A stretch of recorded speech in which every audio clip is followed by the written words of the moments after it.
आइए सभी को स्वागत हलचल सर यूट्यूब चैनल पर। और हम लोग आज हलचल सर के माध्यम से हम लोग आज मैथ पढ़ेंगे और मैथ में साथ पधार रहे हैं। आइए हलचल सर पधार रहे हैं, आपको मैथ पढ़ाएंगे। पढ़िए। सभी बच्चों को नमस्कार। अभी आप लोगों को पता है कि आप जो YouTube चैनल देख रहे हैं, जिस चैनल का नाम है हलचल सर यूट्यूब चैनल, अभी रमजान का महीना है और रमजान के महीने में इनका नाम है MD अली सर।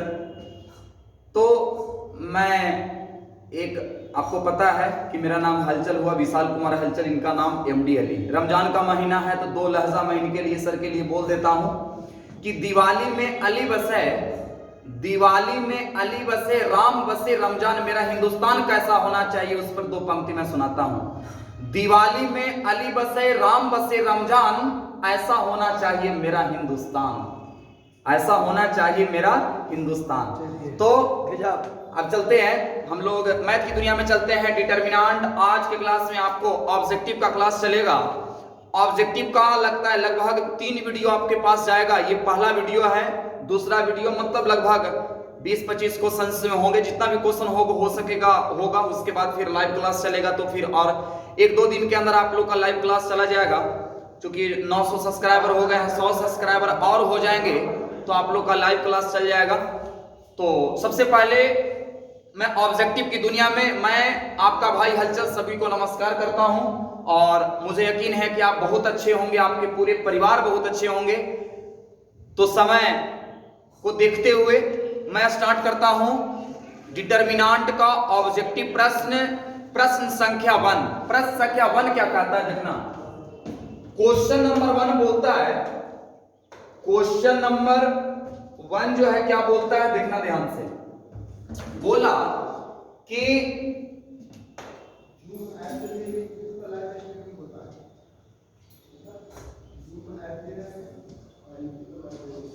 देखिए, बोला कि पहला क्वेश्चन बोला कि निम्न में स्थित द्वारा, कहता है कि निम्न में स्थित द्वारा सारणिक का प्रसरण ज्ञात करें।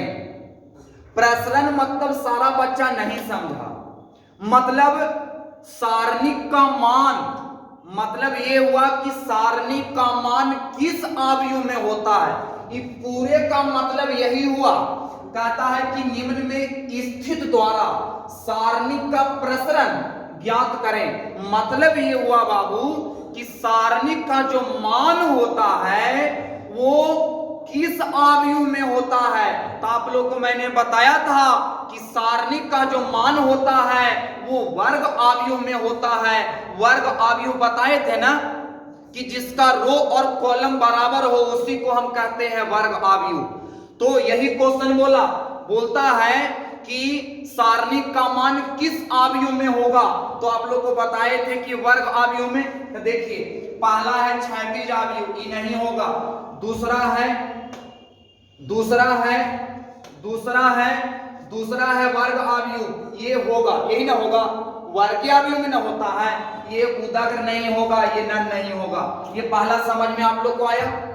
निम्न में स्थित द्वारा सारणिक का प्रसरण ज्ञात करते हैं। वर्ग आव्यूह में हम प्रसरण ज्ञात करते हैं। प्रसरण पूरा का मतलब क्या हुआ हमारा, मतलब ये हुआ कि सारणिक का मान किस आव्यूह में व्यक्त करते हैं, तो वर्ग आव्यूह में व्यक्त करते हैं। समझ में आ गया। अगला क्वेश्चन ले, इसको स्क्रीनशॉट ले लीजिए। अगला क्वेश्चन देखिएगा, अगला क्वेश्चन क्या कहता है सो देखिएगा। अब नेक्स्ट क्वेश्चन बोला क्वेश्चन नंबर 2 क्या बोला देखिएगा ध्यान से। क्वेश्चन नंबर 2 बोला कि प्रथम कोटि के सारणिक के अवयव का संकेत है। अब प्रथम कोटि बच्चा नहीं समझ रहा है कि प्रथम कोटि कौची होता है।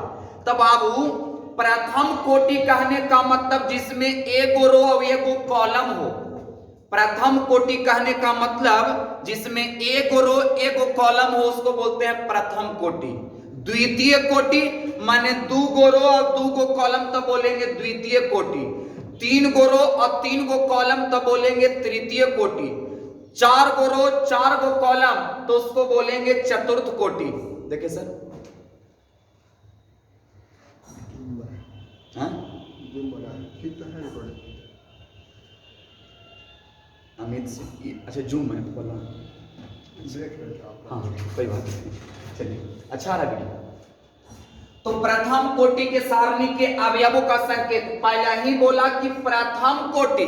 प्रथम कोटि माने एगो रो एगो कॉलम, द्वितीय कोटि माने 2 गो रो 2 गो कॉलम, तृतीय कोटि माने 3 गो रो 3 गो कॉलम। तब बताइए, अब बताइए जैसे लिखा रहे 2, क्या लिखा रहे बेटा? 2 लिखा रहे। बताइए ये 2 लिखा है तो इसमें एगो रो एगो कॉलम है, एगो रो एगो कॉलम है, तो इसको क्या बोलेंगे? इसको बोलेंगे प्रथम कोटि का सारणिक है। अगर लिखा रहे 5 तो बताओ कौन सा कोटि का सारणिक है? ये प्रथम कोटि का सारणिक है, एगो रो है और एगो कॉलम है। बुझा रहा है ना?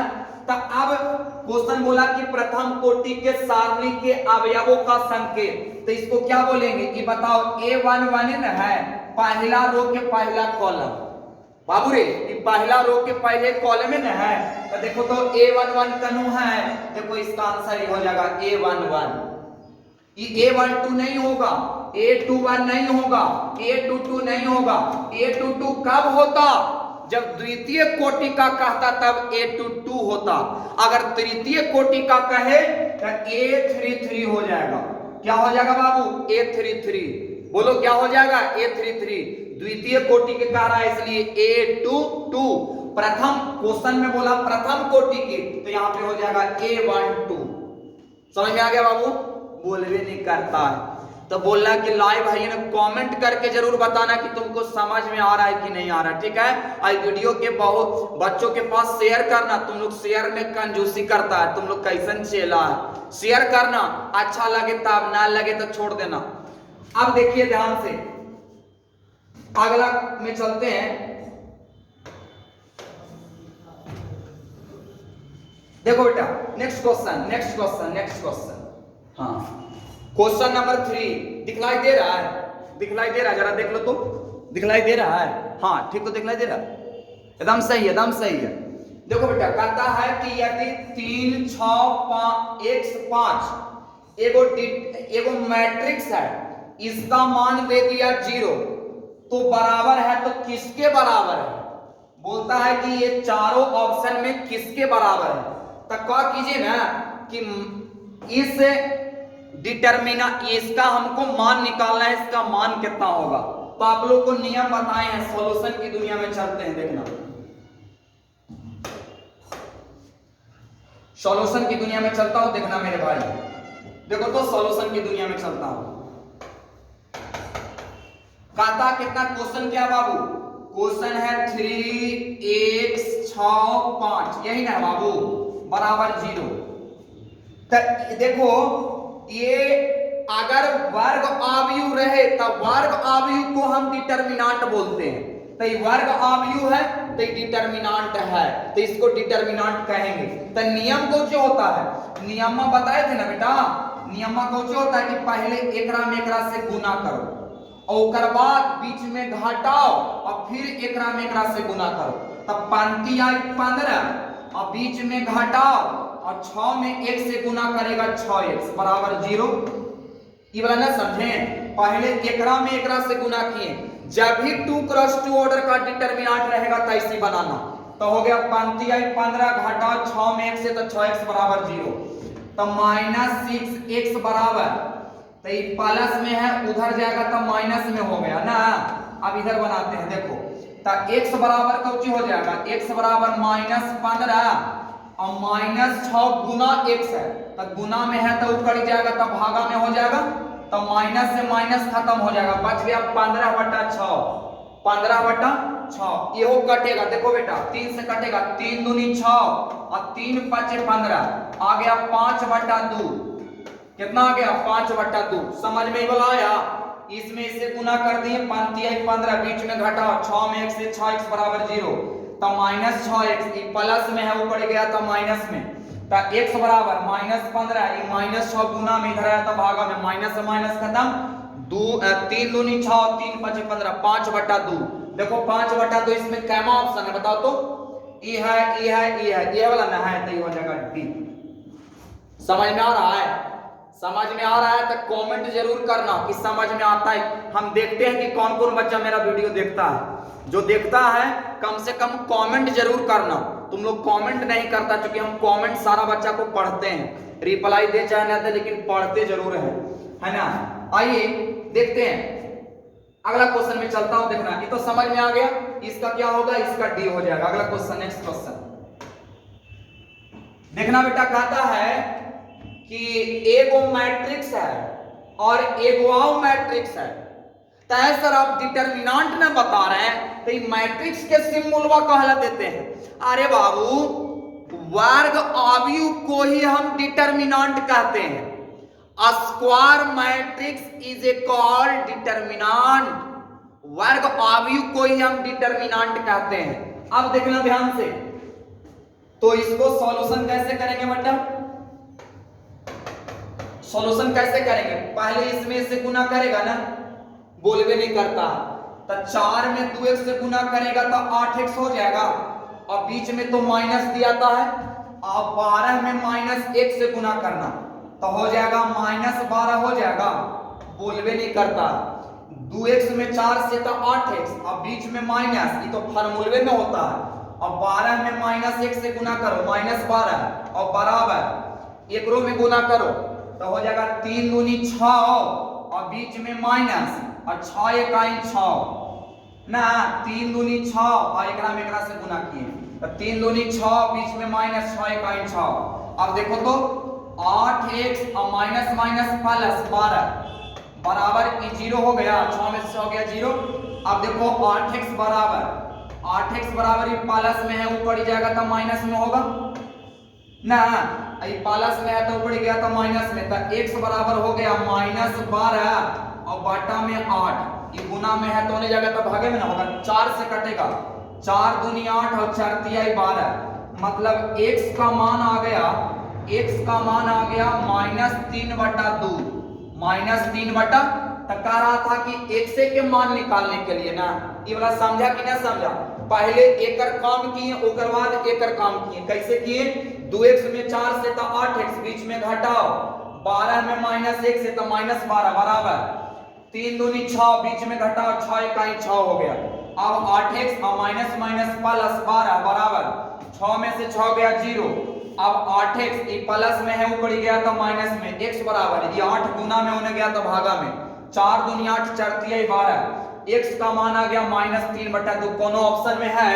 देखो तो ये तो होबे न करेगा, ये तो 3/2 है, ये -2/3 है, ये -3/2 है, तो इसका ऑप्शन नंबर सी हो जाएगा। क्या हो जाएगा? Option number C. समझ में आया ना? अगला क्वेश्चन देखिए, स्क्रीनशॉट लेना है ले लो। अगला क्वेश्चन देखो, अगला क्वेश्चन क्या कहता है? कहता है कि यदि a बराबर एक मैट्रिक्स है, देखो बेटा ये मैट्रिक्स है, और कहता है कि डिटरमिनेंट a निकालो, तो ये हो स्क्वायर मैट्रिक्स है ना।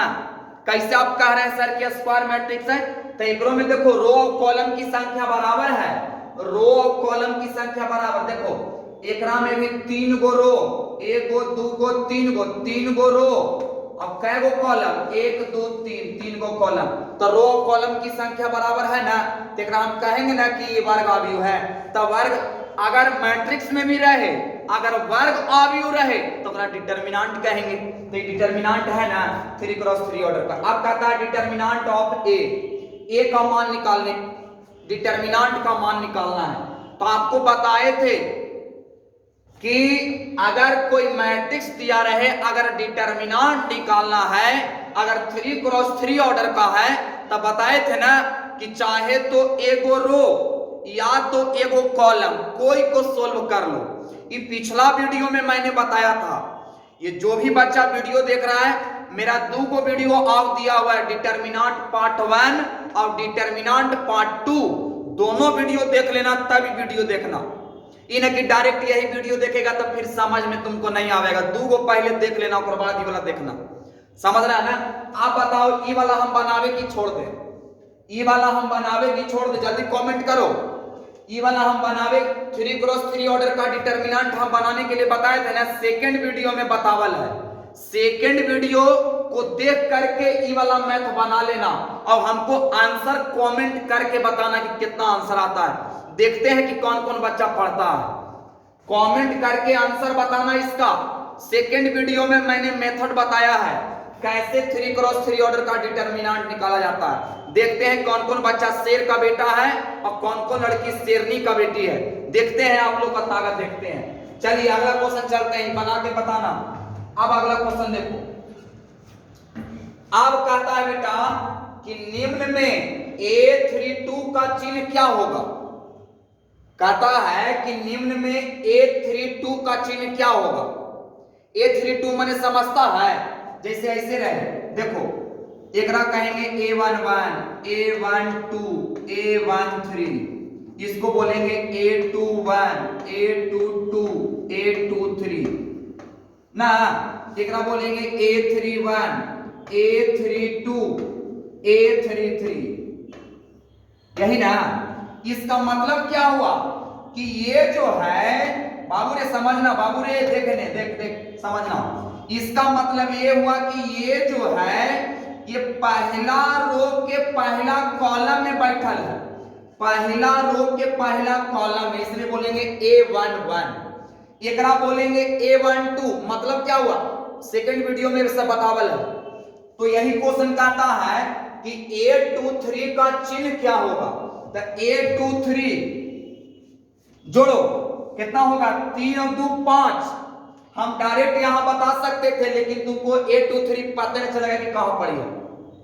तो देखो 3 और 2 5, 5 सम संख्या की विषम संख्या, विषम संख्या तब विषम संख्या रहे तब प्लस की माइनस, बोलवे नहीं करता है चला। विषम संख्या रहे तब प्लस की माइनस, पॉजिटिव की निगेटिव। विषम संख्या देखो 3 और 2 5, अगर विषम संख्या रहे तो कौन, बोलो जल्दी से, जल्दी बोलो जल्दी बोलो जल्दी बोलो। यहां पे अच्छा पहले ई वाला बता दो, ई कौन होगा, प्लस की माइनस, 1 के 2, 2 सम की विषम, अरे बोलो ना चला, सम की विषम, सम तो सम रहे तब प्लस की माइनस, सम रहे तब प्लस और विषम रहे तब माइनस। ये हो जाएगा प्लस, ये हो जाएगा कौन माइनस, ये हो जाएगा प्लस, ये हो जाएगा कौन माइनस। तो हो जाएगा A23 का चिन्ह क्या होगा, माइनस माने निगेटिव, और निगेटिव को हम ऐसे भी लिख सकते हैं माइनस में VE, negative, minus negative VE, negative. इसका मतलब ये हुआ। तो A23 का जो चिन्ह होगा वो क्या होगा, निगेटिव होगा। अब गौर से देखना, अब गौर फरमाना सारे बच्चे देखना बेटा। अब देखना ध्यान से। अब कहता है क्वेश्चन नंबर 7 कहता है कि निम्न में A53 का चिन्ह क्या होगा। तो देख लो यहां 5, अब देखो यहां पे, अब यहां पे देख लो बेटा कि 5 A53 कह रहा है, A53 तो जोड़ो दोनों के, तो 5 3 कितना होता है 8, 8 सम की विषम, सम तो सम रहे तब पॉजिटिव, सम रहे तब पॉजिटिव और विषम रहे तब निगेटिव, सम रहे तब पॉजिटिव और विषम रहे तब कौन निगेटिव। बस तुमको दिमाग में यही रखना है, सम रहे तब पॉजिटिव और विषम रहे तब निगेटिव। ये दोनों समझ में आ गया। अगला क्वेश्चन चलते हैं, देखो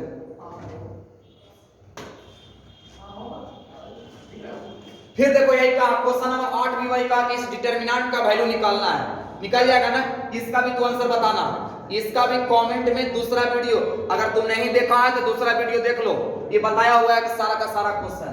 ये 8वां क्वेश्चन बना लेना, ठीक है, बना के आंसर कमेंट में भेजना, हमको भेज देना कमेंट में। देखो 9वां भी क्वेश्चन बन जाएगा, 9वां भी क्वेश्चन हम नहीं बता देंगे, क्वेश्चन नंबर 9 भी हम नहीं बताएंगे, ये बना के सब कमेंट में भेजो, बना के हमको कमेंट में भेजिए। अगला क्वेश्चन देखो, क्वेश्चन नंबर 11 कहता है, क्वेश्चन नंबर 11 कहता है एक डिटरमिनेंट, यदि इतना है, यदि क्वेश्चन जरा गलती दे दिया, यहां पे a बराबर देना चाहिए था, a बराबर, कोई दिक्कत नहीं। यदि इतना आवी हो तो इसको तो 5 डिटर्मिनेंट ए का मान निकालना है। तो पहले क्या करना, पहले समझो, पहले डिटर्मिनेंट ए निकालो, ओकर बाद गुना करना 5 से। इन कि 5 से गुना कैला के बाद डिटर्मिनेंट निकालना नहीं, पहले डिटर्मिनेंट ए निकालो। सॉल्यूशन की दुनिया में चलता हूं, देखना ध्यान से, सॉल्यूशन की दुनिया में चलता हूं। सबसे पहले क्या करो कि क्रॉस मल्टीप्लाई करो, तो हो जाएगा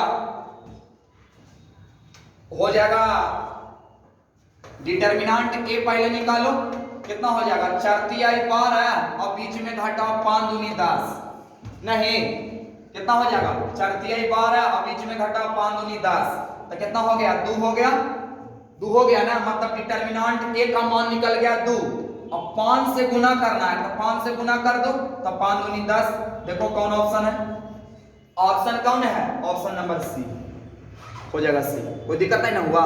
सारा जितना भी एग्जाम में पूछा है डिटर्मिनेंट से क्वेश्चन हम सब सॉल्व कराएंगे, तुम लोग हबड़ाना ना, और तुम लोग सिलेबस के लिए टेंशन मत लेना। पगला है रे चला, एकदम बंदो रहेगा तो तू टेंशन मत लेना सिलेबस के लिए। हमको अगर 365 दिन यूट्यूब पे पढ़ाना पड़ेगा तो तुरंत पढ़ावेंगे चला, लेकिन तू टेंशन मत लेगा। देखो बता देते हैं, तू टेंशन मत लेना। जब तक अगर कोरोना से हमें मौत हो जाए तो अलग चीज है, लेकिन जिंदा है तब तक आप तू टेंशन मत लेना। और देखो इसका आंसर 10 आ गया। अब अगला क्वेश्चन है, नेक्स्ट क्वेश्चन क्या बोलता है,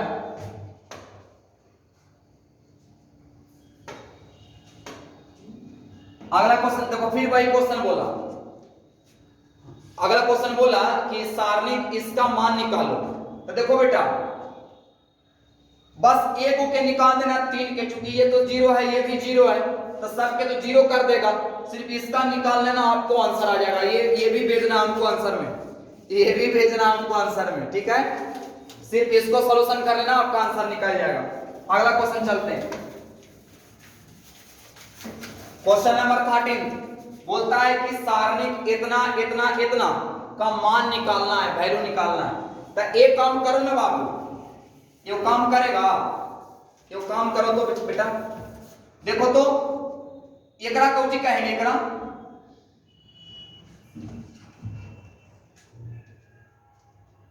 एकरा का कहेंगे, एकरा कहेंगे C2, एकरा कहेंगे पहला कॉलम, एकरा कहेंगे दूसरा कॉलम, एकरा कहेंगे तीसरा कॉलम ना।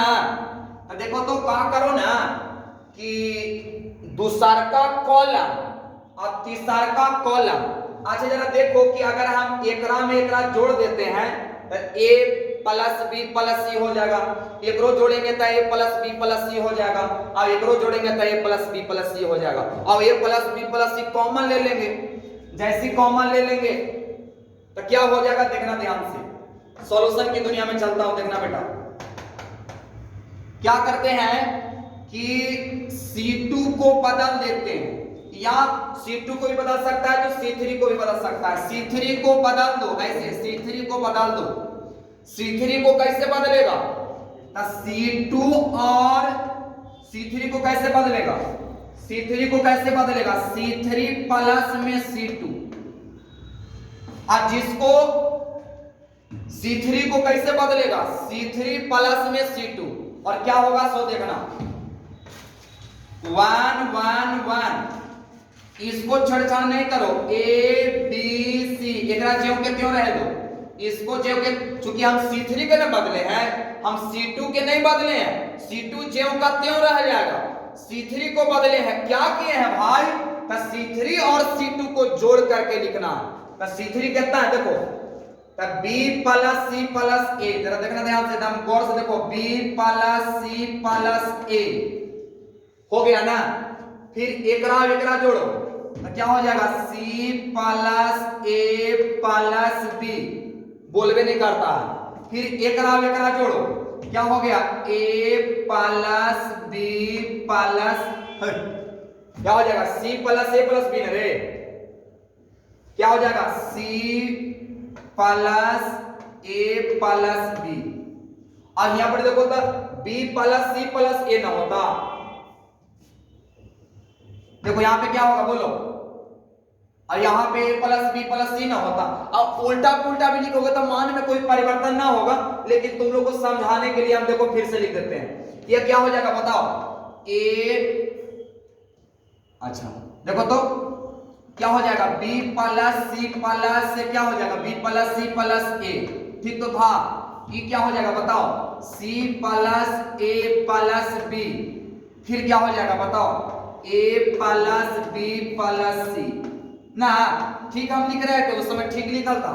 b प्लस c में a को जोड़ेंगे, c प्लस a में b को जोड़ेंगे, a प्लस b में c को जोड़ेंगे। नहीं, अब देखो तो एकरा सही हार के लिख दें, एकरा हम सही हार के लिख देते हैं, देखना ध्यान से। एकरा हम क्या करते हैं कि सही हार के लिख देते हैं, एकरा हम सही हार के लिख देते हैं, देखना ध्यान से। एकरा हम कैसे लिख सकते हैं बेटा, ध्यान से देखो तो, इसको 1 1 1 a b c, एकरा हम ऐसे लिख सकते हैं a plus b plus c, एकरा हम ऐसे लिख सकते हैं a plus b plus c, एकरा हम ऐसे की तो जो कहते हो लिख दो a plus b plus c। इतना तो का समझ में आया? अरे इतना खाली सही हार के लिख दिए हैं बेटा, सही हार के लिख दिए हैं। अब देखो ध्यान से, आप जरा सा देखना, इधर लिखते हैं, इधर लिखते हैं, देखो तो a plus B plus C, a plus B plus C, a plus B plus C, तो लिखेंगे कि कैमा में है, C3 में है, तो यहां पे लिखना कि C3 में से a plus B plus C, a plus B plus C common लेने पर,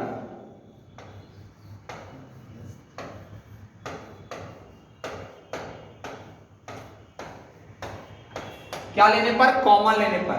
C3 में ये तीसरा कॉलम से a plus B plus C, a plus तीनों में है ना, ये तीसरा कॉलम में a प्लस बी है तो a plus B plus C common ले लेंगे, a plus B plus C common ले लेंगे। नहीं कॉमन लेंगे तो क्या बच जाएगा, 1 1 1 a b c। अब जब एकरा में जब हम कॉमन ले लिए तो 1 1 ना बचा, 1 1 1 बोलवे नहीं करता, इतने ना बचा चला, a plus B plus C तो हम कॉमन ले लिए, तो 1 1 1 a b c 1 1 1।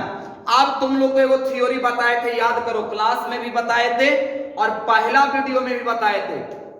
काजी बताए थे कि अगर किसी डिटरमिनेंट में दो गो रो या दो गो कॉलम अगर बराबर रहे तो उस डिटरमिनेंट के वैल्यू 0 हो जाता है। बताए थे ना कि दो गो रो या दो गो कॉलम, तो देखिए तो 1 1 1 यहां भी है और 1 1 1 यहां भी है, दो गो रो पर दो गो कॉलम बराबर है ना, तो इस डिटरमिनेंट का वैल्यू हो जाएगा 0, तो एकर वैल्यू 0। अब कितनों से गुना करेगा तो इसको a plus b plus c, तो एकरा करेगा तो 0 ना आ जाएगा, एकरा आंसर 0। देखो 0 कोई है तो देखना, तो जरा देखना 0 0 0 करने है, 0 0 ऑप्शन है इसका, देखो तो है ना ऑप्शन में, option number B, option number क्या हो जाएगा, ऑप्शन नंबर इसका बी हो जाएगा। समझ में आ रहा है ना, समझ में नहीं आया? अब देखो ध्यान से, बस हम तो कुछ भी तो नहीं किए, हम सिर्फ कर दिए कि C3 को बदल दिए इतना प्लस इतना, या C2 को भी बदल सकता था, ऐसा नहीं कि हम C3 को ही बदल सकते हैं, आप C2 को भी बदल सकते हैं। और उसके बाद मैंने जोड़ दिया, सही हार के लिख दिया, कॉमन ले लिया, दो गो कॉलम बराबर आ रहा था इसलिए उसका मान 0 0 में a प्लस बी प्लस सी से गुना करेंगे 0, इसका वैल्यू 0 आ गया। नेक्स्ट क्वेश्चन में चलते, कहता है बेटा कि 3 क्रॉस 3, क्वेश्चन बोला, देखो बेटा क्वेश्चन बोला, सो देखना, ध्यान से देखना, कहता है कि 3 क्रॉस 3 3 गो कॉलम कोटि वाले सारणी का पहला और तीसरा कॉलम समान हो। अच्छा बोलता है कि एगो 3 क्रॉस 3 ऑर्डर का डिटरमिनेंट है, बोलता है कि एगो 3 क्रॉस 3 ऑर्डर का डिटरमिनेंट है, और जिसका बोलता है कि पहला कॉलम और तीसरा कॉलम बराबर है, तो देखो 2 को बराबर हो गया, पहला कॉलम अब तीसरा कॉलम बराबर है, तो पहला कॉलम और तीसरा कॉलम माने 2 को बराबर है ना, तो 2 को बराबर है तो 0 हो जाएगा। अरे चेला देखना रे चेला, 3x3 कोटि वाले सारणी का पहला और तीसरा कॉलम बराबर है, तो ना बताए थे, याद ना है? थ्योरी क्लास में ना बताए हैं, क्लासरूम में भी बताए हैं और वीडियो में बताए हैं कि 2 को बराबर हो जाए तो उस डिटर्मिनेंट का वैल्यू क्या होता है? 0 हो जाता है। तो बताओ 2 को बराबर है, 3x3 ऑर्डर वाले सारणी का पहला और तीसरा कॉलम समान हो तो मान निकालें, उसका क्या मान हो जाएगा? 0 हो जाएगा। कोई दिक्कत हुआ? कोई कष्ट हुआ? नहीं। तो बस आज इतना ही करते हैं, उसके बाद फिर तुरंत आपको आगे वीडियो चल जाएगा। तब तक के लिए धन्यवाद। अगर वीडियो अच्छा लगे तो इसको शेयर कीजिए, लाइक कीजिए, सब्सक्राइब कीजिए और कमेंट जरूर कीजिएगा, और सबके अनुसार कमेंट जरूर करना, ठीक है? बहुत बहुत धन्यवाद, थैंक यू।